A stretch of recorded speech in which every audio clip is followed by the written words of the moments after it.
Pansamantalang sinuspinde at kasalukuyang iniimbestigahan ang pulis na itinuturo ni Pangulong Duterte na nangingikil ng pera mula sa mga turista. Bagamat hindi pinangalanan ng Pangulo ang naturang pulis, sinabi ni NCRPO Director Oscar Albayalde na tinitingnan nila ang reklamo ng isang Singaporean national laban kay Chief Inspector Sherwin Contapay. Si Contapay ang pinuno ng Intelligence Division ng Makati City Police. Batay sa reklamo kay Contapay, bineberipika umano ng pulis ang impormasyon ukol sa pagkakasangkot ng Singaporean national na si Wee Seong Lai sa ilegal na droga. Sinabihan umano ni Contapay si Wee na maaari itong magbayad ng 750,000 pesos kapalit ng pagpapatigil ng investigasyon. Tinanggap umano ng isang Colonel Kabigting ang pera.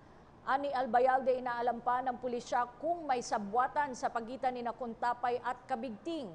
Sakaling mapag-alamang inosente si Contapay ay maibabalik umano siya sa kanyang pwesto.